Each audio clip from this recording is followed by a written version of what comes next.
Welcome to LOA Today. Walt Thiessen and life coach Wendy Dillard here. Today is Tuesday, July the 31st, 2018, 4 p.m. Eastern Time, your second daily dose of happy for the day. And we hope your Tuesday is going really well. I know mine is definitely an improvement over yesterday, and I'm doing pretty well. I mean, there have been, Wendy, I've told you about a number of things that have gone on, particularly with the business over the last couple of weeks, and things are smoothing out. They are actively smoothing out. Well, we had a really good meeting today. Did you have any doubt, Walt? Really? Did you have any doubt? Yeah, sure. Yeah, there's always a little bit of doubt. Of course there is. Perfectly honestly, yeah. Now, did I really think it was going to iron out? Yes, I did. I was very confident it was going to work out. But was there a slight amount of doubt? Yeah, sure. There was always a little bit of a doubt until it actually happens. But it happened, and it's happening, and it's in the process of happening. And I like the fact that's well, I know you did. You never do. But no, I mean, finances are starting to smooth out the way I need them to. Or at least I'm getting the early indications of that, so that's good. And I'm hoping that trend continues. And we had a great meeting today with our sales rep, and she was excited about some new software that we're going to be getting into her hands that'll make her job easier. I mean, all these good things happening, really, really good things. So, cool. Yeah. So that's how my days are going. Good things are happening all the time. They never stop. Yeah. I just sometimes don't take a moment to be aware of them, but I know you do. That's one of the things you're really great at. You love to celebrate, and you love to acknowledge the good stuff that's happening. Yes, well, that's one of the side effects of doing a podcast every day with 7 co-hosts who are all life coaches, because after a while, if you don't do that, they say, well, aren't you celebrating? But I have to say, it really is great to have 2 new co-hosts. Linda and Patty are wonderful, and I'm really looking forward to doing more shows with them. And 7 co-hosts, we're all life coaches. I mean, I feel like I'm the luckiest guy on the planet. You are. No doubt you are. Yeah. And I know that, I was wanting to take a step back and do less shows because I really felt like I wanted to be certain that when I showed up that I would feel refreshed and ready. And I was starting to feel not like it was a burden, but just that I didn't have enough fresh and new stuff to bring to each show. And so, stepping back has been really a good experience for me. It's only been a week and a half. But I really enjoyed listening to you work with Linda and with Patty. And all of a sudden now I was like really disappointed that we didn't have an online chat so I could jump in and have conversation with you and add comments. And I went, Wendy, it's okay. Well, you can. I mean, you can just hook into the Zoom platform. You can chat through there. I'll see that every time. I can, but I was running around my house, just listening. And so, well, that makes it kind of hard to chat at the same time. You're right. That's a little bit tricky, unless you're a really fast thumb typer on your mobile device. And I'm not. And you're not. Okay. So we'll skip that one. But I'm really looking forward to hearing more from Linda and Patty. I think they have a lot to bring to the podcast, and a lot to bring for listeners. Very diverse and different perspectives. And I just really enjoyed it. And I'm anticipating listening so I can learn from them as well. Yeah. Oh, yeah. I mean, that's the beauty of doing this, because, I mean, I get the most because I get to talk to all of you guys. I get to learn from all of you. But listeners, of course, get the same thing. And, I mean, there's just, when you have that many perspectives, oh, my goodness, all of the nuances you can pick up, the new ideas, the new concepts, the new ways of looking at things, it's just mind-blowing. And it's wonderful. I like it. Yay! So I'm glad I'd love to share. Well, go ahead. No, I was just going to ask you what you're about to say. Go ahead and say it. Oh, okay. Well, I was going to say I'd love to share kind of some of the fun stuff that I've been experiencing. I've now officially given my resignation to my day job. Hooray! And so Project X is absolutely moving in a forward trajectory. Fantastic. So I gave my resignation last Tuesday. And my boss needed to get a few ducks in a row with HR. And so today he put out an email to my whole team, letting them all know that I was moving on. And I have to tell you, how he wrote what he wrote was so beautiful. It's like and they aren't even words that I said. Yet he captured exactly what was going on for me. And so it's like he took the essence of what I shared with him and just put it out in a really beautiful way. And it felt somewhat tributary to me, like as in a, thank you for doing all that you've done. He said something like, Wendy's leaving the family, which I do think of, my company as a family. And, oh my goodness, the emails started pouring in, and I had to, I was working on training the gal who's on my team who's going to handle all my stuff until they hire somebody to replace me. And so I just kept telling her, I said, oh my God, more emails are pouring in, they're pouring in. And there was a point at which finally I was done with the training. So I went and I started reading the emails from my team. And the sentiments were so sweet, so loving, so kind.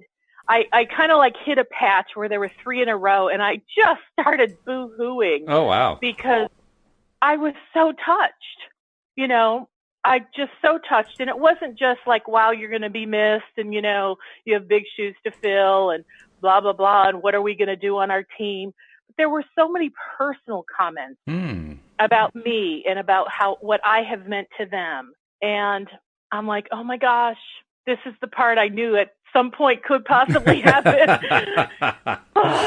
So it's begun. And I now have 13 and a half work days left. Well, not even a half. 13 plus a few hours left. The clock has started. It really has. And, in advance of this notice, I had reached out to probably about 10 different individuals who I wanted them to hear it from me first and not in a mass announcement. Right. Mm-hmm. And I have gotten so much support. Nice. Not one person has said, are you really sure? Or how are you set up financially? Or have you done this before? Or, you can always come back if it doesn't work. I mean, really, I always expect somebody to have something negative to say because that's just, the law of averages. But, we work with the law of attraction. And I don't think the law of averages applies when you're living a life deliberately with the law of attraction. I think you're right, because actually.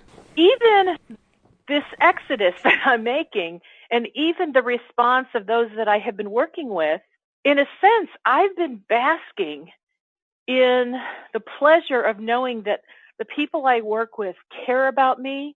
They want the best for me. They support me. They want to encourage me. They want to inspire me. And oh my gosh, that's exactly what's happening. And I'm like, wow. And what today has done for me, it's actually expanded my vision. It's expanded my own personal sense of empowerment, because it's one thing for me to feel, I don't have any fear about the future. I feel good about where I'm going. I love the vision that I have. And it's great that I have that. But to know that there's so many people that are on board with that with me, and they want to stay in contact with me, and they want to know how things go for me. And I've had so many say, if there's anything I can do, please let me know. Now, that's a common thing that people say, right? Sure. But in my line of work, I work in an IT field with everybody I work with is an executive and has been, do you know what the C-suite is in a corporation? Yep. Mm-hmm. So for those who don't know, the C-suite is the CEO, the CIO, the CTO, the COO. They're all the top officers. They're all the officers of the company. Mm-hmm. Well, every person I work with has been one of those positions or more than one of those positions.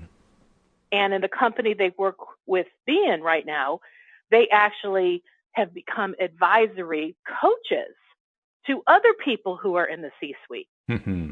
And so I work with the most intelligent people I've ever worked with before. And I know and I've in my email responses to them, I've thanked them for their kind words. And I say, and don't be surprised if I reach out to you asking for your insight and guidance about certain business endeavors. And they're all like, love it. Can't wait for you to call. Cool. And what's so amazing about this, Walt, is it was probably 2 months ago in my process as I was focusing on, creating this new career for myself, that I remember feeling a little stuck going, but I don't have the resources. Now, what that means right now, I'll say this. I'm not just going to be taking on new clients. I have a vision that expands way beyond that will literally become an empire, a very large business. And I'm going to take on a team of people to help make it happen with me. And so at that point, I was like, but where am I going to find these people who know stuff? And it's amazing to me. I work with them every single day, and now it's like my eyes are open to that. And I realize, because I've been an executive assistant to a team of 50 people, they feel so indebted to me because I've helped them with their resources when they don't know what to do or where to go or how to find something or how to work through an application. They come to me and I know the answers most of the time. And if I don't, I know who to contact who will know the answers. And they feel so indebted to me, not in a weird way, but just like, gosh, what can we do to pay you back? You've been so helpful. That's nice. And something happened over the weekend. I'll probably talk about it in a couple of weeks when it has moved further along in the process. But something happened over the weekend that opened me up to being able to ask for help like I've never been able to ask before. Really? Because I've always felt like I'm the helper. And so if someone says, well, can I help you? I tend to go, no, I got it. And something happened on Saturday where I was in a position physically, I really needed help. Mm. And someone said, can I help you? And I said, I would be so pleased if you did. Thank you. And when I responded to him, and it was a stranger, and when I had this internal response, I knew something changed. I knew this was the first time I came from this energetic place of, I don't feel bad or guilty or, oh, I have to do it all myself. It was like, what a pleasure to know that the universe provided someone to help me. He was willing and asked, can I? I loved saying, yes, please. And then he helped me and I just said, thank you. But I didn't feel the need to like go, well, let me pay you, or what can I do for you? Or it was like, I knew that the gesture of him helping me and me accepting it was a beautiful exchange. Well done. Like there was no payment required whatsoever. That's great. And then, something else happened about 3-4 hours later. And again, I was sort of in a position where I kind of needed some help. I wasn't sure if I did or not. And I just asked somebody, would you mind helping me? And it was like, absolutely. What can I do for you? And I told him, I'm like, done. And I, again, reached out for help. I received it. I felt gracious in the receiving of it. And I felt so appreciative. And I know that energetically, I gave my appreciation to the person who did the helping. And then I went on my merry way. And this was when I was out of the house. And so when I got home, I just was really reflecting on these two incidences where I realized something has shifted inside of me because it felt so good to ask for help. That's nice. Yeah, and it felt so good to not feel like I owe somebody. Right? And so I'm like, this was a perfectly timed thing for me to experience because now I'm going to be asking people on I'll call them my former team, for some guidance, for some assistance, whether they give me insight or want to have a material part, like they want to actually do some of the work to help move my empire forward. Whatever it is, I know I can ask. And I know that these are people who really care about me. And just like if somebody said, hey, could you help me put a budget together? Well, that's one of my expertises. I'd love to do that. Sure. Oh, can I pay you for it? Heck no. Let me just do it because it's fun. Well, the people I work with, it's all fun for them too. They don't need money from me, but they would probably really appreciate being able to be a part of my future. That's nice. And it's a good place to be in. Just knowing that is like, wow, that's pretty amazing. So I've got 13 and a half business days to come up with how I want to have my own personal farewell, because I asked my boss if I could talk on our regional call, which happens to be my very last day. Nice. He said, absolutely. So he just started last month, which is so cool, where he gives somebody on our team 10 minutes to talk about who they are or something they're proud of or something nobody else may know about them. And I said, could I have that 10 minutes? He goes, it's yours. Like, cool. I want to tell people what I'm doing, and I want to tell them kind of how they can help me if they want to. Very good. And that feels awesome. Yeah. So, I didn't just come up with this idea. I feel like whether we call it law of attraction or my inner being or the universe handed me these ideas.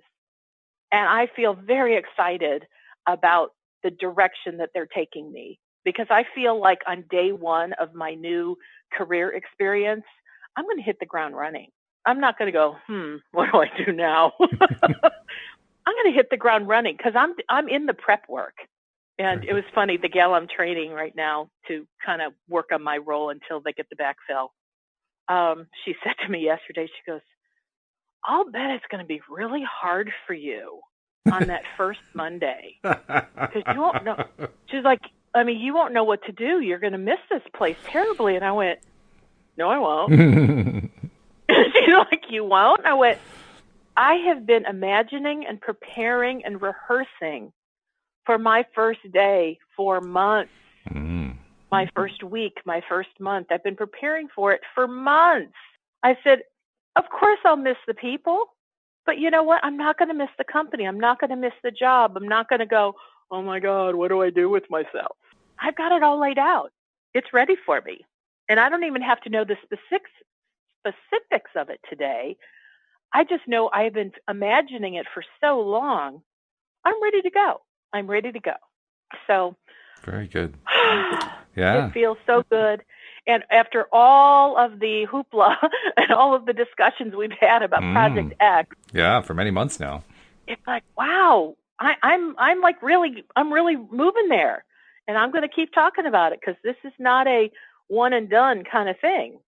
You know, giving my resignation is just a small piece of the whole enchilada. Yeah, it's just the next milestone, right? Although I do have to take a moment, I have to tease you for a moment and just say that I think it's really, really great that Empress Wendy is going to be so kind to her vassals and serfs as she goes forward. So I just want to say that's really something I can say very, very highly of you. I so appreciate that. I don't think I caught some of those words. Empress, what was that word? It was Empress Wendy and her vassals and serfs. I don't know what a vassal and serf is. Oh, well, you're not up on your English history, but the vassals and serfs they were like the lowest of the low who, basically kowtowed to whoever the lord of the manor was. My little sister calls that the peasants. The peasants, yes, right, the peasants. The peasants. I will be very kind to the peasants, especially because I think of no one as a peasant. But you described your empire. That's what I thought of. Oh, Empire Wendy, she's going to be dealing with all her peasants, her vassals, her serfs, her little people. Okay, let's shift that. I am the goddess of the empire. I'm sorry, I couldn't help it. That was just too much. That's okay. Well, and I love the word goddess. You know, my sister calls me the queen. I said, no, goddess works. Goddess. She's like, okay. Because she likes to be the princess. So I'm the goddess. Mm-hmm, okay. And I love the idea of saying I'm building an empire. Mm. You know, other people have an enterprise, but there's something about an empire that just, it fits for me. So Wendy the goddess is building an empire. That's great. That's the way it is. And that's the way it is. It's Tuesday, July 31st. Wait a minute. I think this might be Old English. And let it be done. Or let it be done. And so be it. Or, so be it. I don't know. So mote it be. Yeah. And so it is. Oh, that's funny. Well, yeah, I can tell that the excitement level is really, really high. And wow, you've had such a great experience going through this transition here. And I'm sure it's going to continue to be great until, was it 13 business days from now? Is that what it is? Or is it 13 calendar days? 13 business days. 13 business days, yeah. August 17th is my last day. Right, yeah, okay. Well, that's pretty exciting. It's becoming as real as it can possibly be, that's for sure. Yep. And, you know, for a while, after I got the sense of it's time to, like, it's go mode, what shifted things is the last bit of fear I had about leaving the job, I cleared, meaning I got a new perspective. I found the belief that was holding me in place that was causing the fear. I changed that belief because I realized that was not true. I found the new belief, and then there was no more fear. So then the next day, I checked in. I'm like, okay, so when I think about leaving, is there any fear? And it's like, no. Nice. And I started telling people, and I'm like, okay, Well, now, it's really hard to go back on my word. If I tell people I'm leaving, I'm like, any fear? Nope. Tell my boss, any fear? Nope. Now the word's out to my whole team. Is there any fear? Nope. That to me is like so incredibly amazing. Because that lets me know I really did the work that is necessary in order to have pure positive energy focused on where I'm going with like no resistance. And high levels of confidence too. The confidence level is really very, very high. Yeah, it's big. And that's because there's no more fear. Right, right. And I have such a knowing that I always land on my feet. I have, for a while, there was this security blanket with my job. And I'll share with you, this is the belief that I had that I changed. The little fear I had was, what if I don't make it financially? By staying at the job I have right now has been my financial security blanket. Mm-hmm. And I went, there have been times that I remember thinking, no job is a security blanket because we never know what's going to happen with the economy or with a company. And, I've been at companies where one day I was employed and the next day they said, you know what, we're not doing well financially. We're going to start letting people go. Sorry, we're letting you go. Yeah. So it's like a job is not financial security. But you know what? Neither is being an entrepreneur financial security. Boy, is that the truth? Yeah. So I looked at it and said, so where is my security? And I went, oh my gosh, the fact that I have a guidance system. Mm-hmm. I have an internal guidance system that I not only trust, but I know how to listen to it and pay attention to it. And I'm like, I trust that more than I trust anything right now in my entire life. And I went, I trust my guidance system more than I trust my job or that company to stay in business to keep me employed and keep the money coming in. And when I found that, my new belief was, my security is my guidance system. That's right. That trumped the job being my security. That's good. And boom, that last bit of fear was gone. Excellent. And I'm not afraid for my income. As a matter of fact, I feel like I know my inner being has said to me on multiple times that as soon as I release the income from my job, my income will soar like it's never soared before. It's just a straight up line. And I just keep seeing this vision of a straight up line. That's the trending direction of my income. That sounds lovely. Ooh, I like that one. Yeah, it's not moving slightly upward. It's not trending in an upward position. Straight up. Yeah. Straight up. Kind of like Amazon stock right now. I wanted to buy one stock, I think back in November. Share. Yeah. And yeah, one share, and it was like $1,100. Yeah. And at the time I was wanting to spend $1,000, and I'm like, oh, that's just more than what I really wanted to put into this account. And I'm like, maybe I'll do it at another time. Do you know the last time I looked, it was at $1,700. Now that to me is like straight up. That stock went straight up. Pretty much, yeah. Yeah. So, I can't say enough about getting a comfort level and learning how to listen to inner guidance and pay attention to our feelings, because that's how you come to really understand the guidance system that we have on board. Mm-hmm. Yeah, no doubt about that. That's for sure. And speaking of guidance systems, I want to take a moment to remind people who are not yet subscribers that I can guide you to a place where you can get the subscription to all of our episodes free of charge. Most of our listeners are actually subscribers. We know that from the numbers that we see. But if you're relatively new and maybe this is the first episode you've heard and you're liking what you're hearing and you want to hear more of this kind of thing, because, all the discussions that we have every single podcast episode are just loaded with all kinds of positive news and inspiration and ideas and different ways of understanding the law of attraction and so on and so forth. It really becomes worthwhile. So just take a moment to subscribe yourself, and it's so easy to do. You just go to the homepage of our website, loatoday.net, right there underneath the broadcast player where you can listen to us live.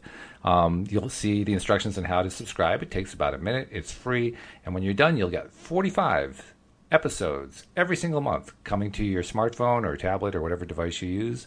And you can even join those of our listeners who are binge listeners. I was commenting to Cindy this morning, Wendy, we have binge listeners. I found that out for sure. We actually have binge listeners. Can you believe that? Wow. Of course I believe that. We have good stuff to talk about. We do. And it's not just that we have good stuff. It inspires people to learn new things. It helps them in their life become more of who they are, become more as in like they knew they wanted more. They knew they could be more. They knew their potential was wide open with possibilities. And I believe we share insights that cause people to go, I can do that too. I can do that too. It is a great thing. So yeah, please do take a moment to subscribe and then share the fact that you did it with your friends, with people on social media, so that other people can find out about us. One thing that I have been learning very clearly from talking to our listeners who I've been able to talk to, talking with co-hosts, just getting general feedback, our podcast is definitely considered by most people to be more interesting than any of the other Law of Attraction podcasts out there. And that's saying quite a thing, because there are a lot out there. A lot of them have more listeners than we have. But Patty Framo, who is now the new Monday afternoon co-host for the show, was telling me how her daughter she and her daughter were both listening to other podcasts, and her daughter was saying, "Oh, I wouldn't want to listen to those." And then her daughter heard ours, and she said, "Oh, I'd listen to that." And, wow. I mean, that just really gave me a lift to hear that. But it also reconfirms what I've been hearing from other sources. And it fits to me, too. I mean, when we started doing this in a really big way last November, and even for me long before that, my whole goal has been to make the podcast entertaining. Other Law of Attraction shows, their main priority is to teach, to explain how to use the Law of Attraction, to be a coach, so to speak, to and sometimes to preach, the gospel of LOA or whatever. We don't, we do that kind of like sort of on the side, but it's not our main thing. Our main thing is to entertain, and I think that's making a big difference. And our listeners are thinking so too, because we can tell just from how much they listen. So yeah, you are tuning into the best podcast on the planet on Law of Attraction. I can say that with no guile whatsoever. So let's see. Agree. We're almost done with this book, The Law of Attraction, The Basics of the Teachings of Abraham. We only got about, 10, 15, 20 pages left out of a 200-page book. Since I'm only doing 2 shows a week, it could take us longer to get to the end. Well, especially considering you and I have a history. We can start on a subtopic name, and that can be the entire podcast. We don't even get to the rest of the reading. So you never exactly know how long it's going to take to do this. But I guess I'm just noting, like, we have really worked our way through this book. We've gotten through 178 pages of it so far out of a 200-page book. And wow, that's pretty good. Mm-hmm. Anyway, we are in part 5 on segment intending. The subtopic that we're starting off today is called How Detailed Must My Creative Intentions Be? And as I read that, I'm thinking about what you were just talking about with Project X and with leaving your W-2 environment to go into full self-employment mode and so forth. Your creative intentions have been pretty detailed, to say the least. I mean, we've been doing entire podcasts on them. Yes, and in the beginning, they were not that detailed. They were much more generic. They have gotten more detailed as I've gotten further into the process. So apparently, let's see what they have to say, and then I'll kind of add more to that. Well, apparently being detailed is important, and it's something that you kind of grow into, according to what you're saying. So you're right. Let's see what they say. Jerry says, as we intend forward motion, how detailed should we be in the ways or the means, and how specific should we be in the outcome or the manifestations of our intentions? And Abraham says, you want to be detailed enough in your thoughts of what you want that you bring forth positive emotion about it, but not so detailed that the thought of what you want brings forth negative emotion. As you vaguely intend something, your thought will be not so specific. Or actually, it says, as you vaguely intend something, your thought will not be specific enough, and therefore not powerful enough to bring forth the power of the universe. But on the other hand, you can become too specific before you have collected enough data to support your belief. In other words, as you become specific, but it challenges your existing beliefs about that subject, you may find yourself feeling negative emotion. And so, become specific enough in your intentions that you bring forth positive emotion, but not so specific that you bring forth negative emotion. That kind of ties in with what the story has been for you, because you start off with very generic, vague, almost kind of I don't really have all the details, but here's where I'm going plan. Yeah, I mean, I understood, and I had the essence of what I wanted. I knew I wanted to do something that felt good, where I woke up feeling challenged each morning, where I could make a difference in talking with people, where I could use my law of attraction tools. I mean, that was kind of it. I didn't really know much more. And on occasion, when I tried to imagine, like a day, what it would be, talking to a client and, talking to someone who's interested in hiring me, and then we get to, they're really excited, and then we start talking about the money, and then all of a sudden they're like, oh, I don't know, that might be more than I can afford. And then I would start freaking out. When I had those visions, those were bringing forth negative emotions. Mm-hmm, they would. Because at that point, I mean, now this is back in January, at that point, one of my concerns was that people can't afford me. And so I recognized at that point it was necessary that I go back to a little bit more generic and stay focused on making a difference in people's lives and how good it feels when I do so, and just letting the money part stay out of it. And do you remember why you decided to kind of go more generic at that point in time?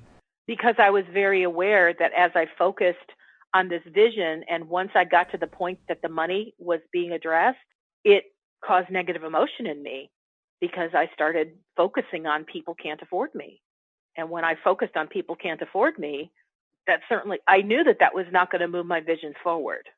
And so I knew enough about how to do this from law of attraction teachings and from Abraham Hicks, which is then go generic. Okay. And so I left the money piece out of it. And I purposely said, you know what, universe, you know how to handle the money.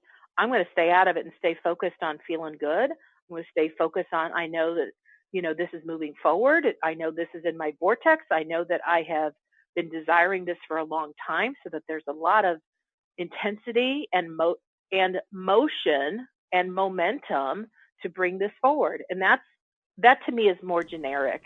But like, I know there are people that I learned goal setting from that talked about being very specific to the point where they say, okay, like here's one that I was working with a leader of some personal development a while ago. And when I say working with him, it's like I had purchased a course, so I was listening to him on the webinar. And he was talking to one specific person, and he had said, so when you are able to do this email marketing in a way that you're getting lots of clients, tell me what your goals are.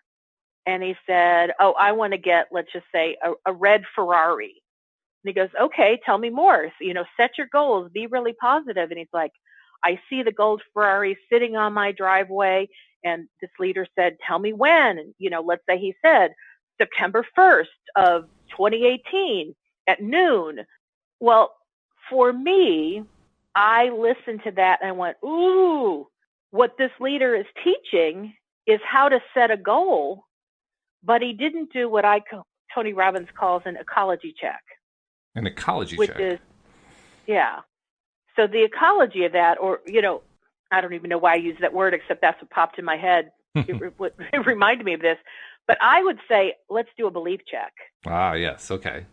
Let's do a belief check. How much do you believe that you're going to be able to create enough business by September 1st of 2018 at noon that you're going to be able to purchase a red Ferrari?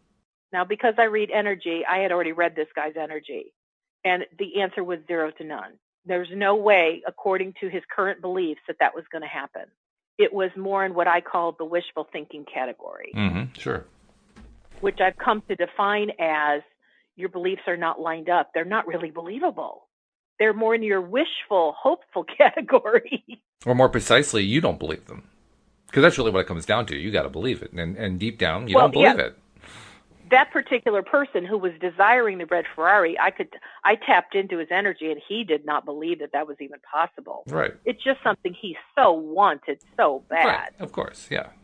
And so in my process, and to bring this into what we just read, when I was going down the, okay, envision what it'll be like, working with your clients in your new business, I took my vision beyond what I truly could believe for. Now, I had no problem believing prospects calling me. I had no problem believing that I was comfortable conversing with them. I had no problem believing that they would want to work with me. And so it was like, yes, this is good, this is good, this is good. And it was like, now in my vision, I was wanting to close the sale, so to speak, where I lock in the client. And we got to the money piece. And all of a sudden, emotionally, everything went downhill. Isn't it amazing, too, how fast that can happen? Because I know exactly what that feeling is. I've experienced that myself. And it's almost like, you're feeling good, you're feeling good, you're feeling comfortable, you're doing well, and then all of a sudden, all of the heat got sucked out of you and you're freezing cold. Yep. And I knew that once I hit that money conversation, I froze up. It didn't feel good anymore. I started to get nervous. I started to have thoughts like, am I even going to be able to do this business? Can I even believe that somebody wants to pay me this kind of money? And if I can't make X amount of dollars per client and so many clients per week, I'm not going to be able to leave my day job. And so, the snowball effect of where my thoughts went, well, if this, then that, and if this, oh my God, then that, and if this, then oh my God, it gets even worse. Talk about a downward spiral. So when you ask the question, how did I know to go generic? It's when I felt that way, when I felt really bad. And I went, I really took a huge detour from my original course, which was I was picturing, envisioning, beautiful conversation, people finding me from my website. We're having great rapport. I'm feeling really confident that I can help them. And I could tell based on their part of the conversation, they were feeling like, yeah, I know Wendy can help me. My life is going to change. It's going to look great. And it's like, then do you want to work with me? Oh, yes, absolutely. And then I say, okay, well, have you seen, my pricing? And they're like, no. And I'm like, okay, well, let's go to my website and let's look at this together. And then they go, whoa, oh, I can't afford that. Mm-hmm. And then all of this excitement just goes, ugh. Just gets sucked right out. And it got sucked right out. Yep. And that was the moment when it went, ugh. That's my signal to say, get off that thought process. And that's too specific for what I could believe at that time. Right. Yeah, that's good. And it also pointed to where I needed to do some work, which was, so how is it that I don't believe it? And I knew that in order to get beyond where I was in that visioning was to find out what my inner being really thought about me and making money. I knew my money beliefs had to change to get beyond that. And what was fascinating is when they did get beyond that, I raised my prices. It's funny, too, because when you're in that kind of a space emotionally and mentally, and you're starting to feel that doubt, like you say, the smart thing to do is to kind of pull back and make things more generic in terms of what you're asking for and so forth. But it's also about being selective about who you're talking to about it, who you're sharing with. I mean, you don't want to be, and I know you didn't do this, but you don't want to be telling the story to everybody. Oh, I just can't seem to make this work, and no matter how I think about it, no matter what I look at, there's no way people aren't going to pay my prices. This is never going to take off. I'm going to be, basically destitute and homeless, and that's the kind of story that just can't possibly work well, no matter how you slice that. Even if you don't believe in the law of attraction, that's just like, oh, you're just setting yourself up there. And yet it's so easy to do that. So, I mean, what you were describing about how you were handling it was perfect. It was great. I love that. It also reminded me of, I've told you a little bit about some of the things that have been going on with the gardening business. And without getting into the details, we had a meeting last week in which it was a high-level meeting. Louise and I, our general manager and the assistant to the general manager, and we were just talking about the financial situation with the company, and I was laying out the details to them. And one of the overall problems, this is a problem that many companies have, so I'm not really giving anything away by telling this, but like many companies, particularly service companies, we bill on an hourly basis. And whoever is actually doing the work, that's what the billing is based upon. But there are also people who are non-billable. So you have both billable hours and non-billable hours, right? And it had been getting to the point lately where our billable hours were almost as high as our non-billable hours. Or more precisely, the non-billable hours were almost as high as the billable hours, which means we were just diluting whatever value we were getting out of the billable hours. It was getting very expensive compared to what it would normally be. Just to bring some clarity, so like non-billable hours are like the time you put into the business, right? Because you're not physically out there in a garden making something happen. It's management time. It's people doing office work. It's the sales reps out in the field. It's stuff that you can't directly bill for, and yet all that has to be paid for. All that has to be paid for, and those non-billables were really getting high.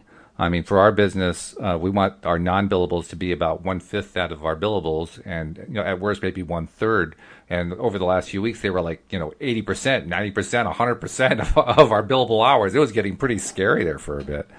So I voiced some of my concerns, and we were talking about different ways that things would be able to improve. And I already knew there were some things in place to improve it. But I also, after having laid that out to everybody, I basically asked them, how can we address this? And I took a step back, basically saying, I'm not sure exactly how to fix all of this, but I would love you guys to jump in and help do it. And so they were all giving their ideas, and we had a really good meeting. And one of the things that was happening last week is we also had some weather situations. Like, we're gardening, right? So if the weather is bad, we can't go out and do gardening. And we actually had 2 out of the 5 days where there was just quite a bit of rain, and we couldn't send the gardeners out. Well, that affects the income as well. There's no billable hours those days. So none of us were feeling really good about what was going to happen with last week's hours. Well, you know what? It turns out that after all was said and done, we stayed within that 3-to-1 ratio. We actually did better last week than any of us anticipated. And I think that happened because we just took a step back and said, okay, we can do this, we can do that. We can start believing this is going to work. That don't worry, we don't have to go down that dark road. We actually were doing things like that. We were saying things like that during the meeting. All of us were. And look what the result was. The result was we got a better result last week than we really expected we were going to get. Yeah, your point of attention shifted in such a powerful way that law of attraction responded based on what you were focused on. Exactly. And that's very exciting. Oh, boy, what a relief it is, too, let me tell you. It's a big relief. That's one of the things about running a company. When you get the company large enough and you have, we're not really huge at all. We're still a small company, but we've got something like 12, 13 people on our payroll, not counting Louise and I. When you get that many people, you feel responsible. You want to make sure that you can keep paying them and keep them going because their livelihood is coming out of you, out of what you're doing. And that responsibility can actually put pressure on you. So, I mean, obviously I'm doing everything I can to not put that pressure on myself, but nevertheless, you still have to kind of deal with that. So when you get the kind of great result we got by doing the right thing, boy, does that really feel good. Oh, it feels so good. Cool. Yeah. Cool. Yeah. So shall we move on to the next section? Yeah. Okay, this one is entitled, Must I Regularly Repeat My Segment Intentions? That's a good question. I don't think I've ever thought about that one. Jerry asks, Abraham, let's speak more in terms of segment intending, since it would be very tedious to give our attention to every small detail involved in every moment. Could we not just intend safety, say, the first thing in the morning, and then wouldn't that keep us safe for the rest of the day? And Abraham says, it is not necessary that you intend it again and again and again, although there is value in reiterating what is most important to you at any point in time. Once you have set forth your intent for safety and you begin feeling safe, now you're at the point of always attracting safety. At any time that you may feel unsafe, that is the time, again, to set forth your reinforcement of safety. So in other words, the answer is yes and no. Well, and it all is based on how you feel. Yes. Yeah, that's really the common factor right there. Yeah. I don't know that I've ever really paid attention to the clarity in that last sentence, that basically once you've set your intent for something and you start feeling it, it's kind of always in motion. Yeah. That's really pretty cool to think about. So it's kind of like sometimes, and it depends on the situation, it depends on the person, it depends on somebody's knowledge of or practice of deliberate creation. But if you start with something brand new that you want and you focus on it a little bit, but you don't really believe it yet, so that means that when you feel it, it's like, it feels kind of wobbly. Mm-hmm. But if you keep, some people, if you just keep saying it, like affirmations can be absolutely fabulous if they're combined with the understanding of how you feel about them. Well, that's just it. So let's say you start with an affirmation that you don't really believe, and you just keep saying it, and you don't really believe it, and you keep saying it, and then it becomes maybe a possibility, and you keep saying it, and you keep saying it, and you keep saying it until somehow it's starting to feel reinforced, like, I'm thinking I'm believing more in it than not. And you keep saying it until you're like, yeah, I absolutely believe that. So what I'm hearing Abraham say is once you're at that point where you're like, yeah, I believe that, you can kind of let go of the affirmation because it's now locked in. Mm-hmm. You've done the work to get to the point you believe it. And now once you're in a state of believing that specific something, it's like law of attraction is constantly responding to that active belief that you believe in. Now, if something or somebody or some circumstance comes around and takes a punch at that belief, because now there's some new evidence and you go, oh, I don't know that I believe that anymore. That's the point that, this passage that we just read would say, now it's time to reinforce that belief. And maybe, maybe you go back to saying the affirmation again, or maybe you find a new one to support it. But I love the idea that once you're at a point that you really believe something, it's locked in. You got your belief going. And there's actually a little bit of a cautionary tale there because you can also lock in something that doesn't serve you. But from the point of view of being a deliberate creator, that is really quite reinforcing. It's quite assuring, actually, that, first and of all, the whole idea is if we're paying attention to our feelings, we're not going to lock in something that's not good for us, not if we're paying attention. Not if we're paying attention, right. That's the key. Yeah. But for somebody who's not playing the rules or playing the game of deliberate creation and they're just living a life of default where the winds of life just blow them to and fro, yeah, they're locking in all sorts of crappy stuff. Mm-hmm. And they're locking in good stuff. They just don't know what they're locking in. You get a mishmash, essentially, which is what most people's lives are. It's a mishmash. Yeah. And so when I was saying earlier that on the day that I shifted my belief from I'm using the job as my financial security to, oh, wait a minute, no job is financial security. My guidance system is my security. Which is very cool. It's my financial security. It's my relationship security. It's my health security. It's my security on all fronts. It's like when I shifted to that belief trumped the old one. Oh, yeah. And that's why we all study law of attraction, right? That's why we study deliberate creation, because we recognize that what you say is true, that is the one constant for all of us at all times, our connection with who we are deep inside. Yes. Yes.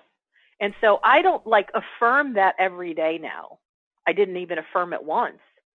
I just know that my inner being and my guidance system is so powerful in my experience that I didn't have to do any affirmations or anything to believe that one. It's funny you say that, too. It's really funny you say that because I have had lots of doubt that I've dealt with where this whole law of attraction thing is concerned. And certainly there have been times where I've wondered whether the information I was getting from inside was accurate. But I've never actually thought about putting out there wondering, can I really trust my inner being? Maybe I should put out affirmations saying I trust my inner being. That never occurred to me. I wonder why that is. I mean, with all the doubts I dealt with, it never occurred to me to do affirmations on my inner being. I think because it just wouldn't have felt right. Because I think deep down I really did believe I had a connection and that the connection was real and that I could trust it, which is strange because I've just said just now I didn't trust it, but I trusted it. And they're both true. They're both true. That's so weird about it. Well, and that is something, okay, so back in my scenario where I was feeling like I couldn't leave my job because that was my security blanket, mm-hmm. I did completely trust my guidance system. Which is great. So I did have the juxtaposition. I believed one and I believed the other, but I never compared the two and talked about them together. And I think that's what you're referring to. Mm. So when I acknowledged I'm really holding on to my job because it's my financial security. Right. But I'd never really asked the question, is that really security or is it an illusion? And what is real security for you? And it's like that whole thing was like one teeny conversation, didn't last very long, but it was enough for me to recognize, oh, I kind of put myself into two contradicting beliefs. I believe my job is how I get financial security, but I believe my inner being is my security. And so I just kind of looked at the two together. And immediately I had the awareness, oh, wait a minute. A job is not secure. My inner being, totally secure. I knew when I came onto this planet in human form that I would have an internal guidance system that would be available to me 24/7. I didn't have to wait for like business hours in order to check in with my inner being. You know, my inner being's with me everywhere I go at all times. Yeah, there's never a sign on your inner being that says, sorry, out to lunch, back in an hour. Exactly. Or right? off on another planet having another adventure. You know, be back later. Go on fishing. Exactly. And as we've talked before, I mean, I've spent most of my life developing my trust in my inner being. Now, I don't believe it has to take somebody their entire life like it did me, because I had so many contradictory messages, and my religion was telling me one thing that was different than what I was getting inside, and blah, blah, blah, blah, blah. I think most of us had stuff like that. Yeah, for sure. I mean, we've all had something like that. We all deal with that kind of thing. But when I started getting around people who trusted their inner beings, even if they didn't do it trust 100%, I was starting to pay attention to what they did and how they did it and how they recognized the signs and what the evidence was. And then I started doing it more, because I would say really the last year of my life has been where I went from vacillating with the guidance that I received to being absolute rock solid in what I receive. And that's why I could go from being afraid of losing my daytime income from that daytime job to absolute certainty that my inner being is going to lead me and guide me to have a trajectory of income that goes straight up, absolutely straight up. And I have such a belief in not only my inner guidance, but I also understand money better and how I relate to it. And I realize now, because now my evidence has been, because my belief has been, I can spend anything I want and more money keeps rolling in. I can never spend more than what I make. Not because I'm on a budget, but the way my energy has been redefined, because the beliefs that I have that have been redefined, I'm always earning more money than I can spend. That's a belief for me now. So do you think that there's a tipping point? You develop your trust in your inner being and your communication with your inner being over time, and then you reach a point of no return, so to speak, a point where all of a sudden everything kind of kicks into gear. Do you think there's such a tipping point, or is it just something that kind of just gradually happens over time anyway? I definitely believe in a tipping point. You do? Okay. Oh, yeah, I definitely do. There have been specific places in my life where I have felt things went from, not sure, I think maybe, where I'm back and forth to, oh no, I'm feeling more powerful about the thing that I desire. And sometimes I even hear, you've just hit the tipping point. Really?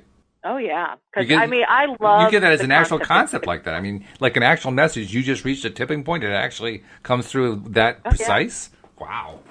Oh, yeah, because have you ever seen the image of a glacier where the part of the glacier that's under the water that we do not see is always much more massive in size than what's above the water that we do see? Right, yep. Well, in some business circles, and I love this, I have this on my wall, on my bulletin board, somebody took a picture of a glacier and wrote down all these things under the water of like things that are happening for your personal development, that's going on under the water that nobody sees, but we're busy doing it. And then what happens right when it breaks through the water, the little things that you see. And then there's stuff at the top of the glacier. And it's like there's so much more effort and work that's done that we never see. And that's why sometimes I think people don't really necessarily follow through to the thing that they desire because they can be so impacted by what they can't yet see as evidence that they're making progress that they quit. And so I have used the glacier metaphor, and I also call it the tipping point metaphor, for years in my life. And here's how I would language something. I'd say, you know what, just because I don't see the evidence doesn't mean that things are not moving on my behalf. Because I know the things that I have accomplished. And just because I haven't hit that tipping point where all of a sudden I'm making more money than what I'm spending, I'm going in that direction. But see, then there comes a point where I would say with my finances, I was living paycheck to paycheck for many, many years. And then there came a point where I was still living paycheck to paycheck, but I actually had what I would call discretionary money, meaning it didn't have to get spent on a bill. I didn't owe somebody. I didn't owe the electric company or the phone company or my cell phone company. It's like there was actually an extra couple $100 from my paycheck. And I went, oh my God, I could spend it on whatever I want. There you go. And I had a long list of things I wanted. So I kept spending and spending. Every time there was that little extra money in my checking account, I was spending it. Mm-hmm. And then there came a point I had bought all the little stuff that I wanted. And then the extra money just stayed in my checking account. Yeah. Until it started building. And then I paid off some really big bills. And now that extra money didn't have to go to the credit card company anymore. So it just was in my checking account. That's pretty good. And I remember when I got to the point there was $2,500 in my checking account. I'm like, oh my God, I've never had this much money. That didn't have to go somewhere. And I just had this knowing something has shifted inside of me, and we're only going to go upward. And that number has increased and increased and increased and increased. That's pretty good. And so now if let's say something comes up and it's $600 and I want it, I just ask myself, would this be a good use of my money? And if I got a yes, I buy it. I don't owe it to a credit card. I buy it and I'm paying for it right then and there. But that's because I got with my monetary situation beyond a tipping point where I now make more money than my expenses. So you define the tipping point very precisely then. It's the point where your income truly remains above your expense level. Yes, and that's where the tipping point was evidentiary for my money situation. Right. Other things are not quite as concrete. I use that one purposely because that's kind of concrete. Yeah, sure. I understand that, yeah. But that's one that I think everybody could kind of identify with. Anyone who's ever tried to attract money, well, okay, now I know what the goal is in a sense. Mm-hmm. And I know as I exit the day job, I know how much money I made from my day job. And I have every expectation that my first month will, of my own personal income that comes into me through my new business ventures, will be equal to what I made at the job or more. Dang. Equal to or more. Wow. I mean, less than is not an option. Boy. And I believe that.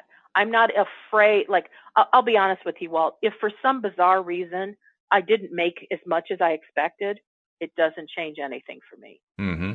Because I've got a big enough surplus, it doesn't matter. Mm-hmm.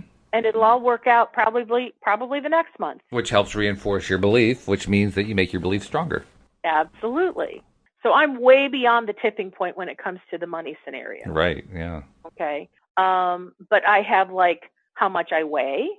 There's a tipping point with that. There's relationship stuff. Mm-hmm. You know, like, am I attracting people that, I enjoy being with? Mm-hmm. There was a time that every person that reached out to me from a dating site was someone I would never in a million years consider going out with. Yeah, you told us that story. That was funny too. But I have changed my beliefs about men. I've changed my belief, not really about them. I changed my beliefs about what I can attract.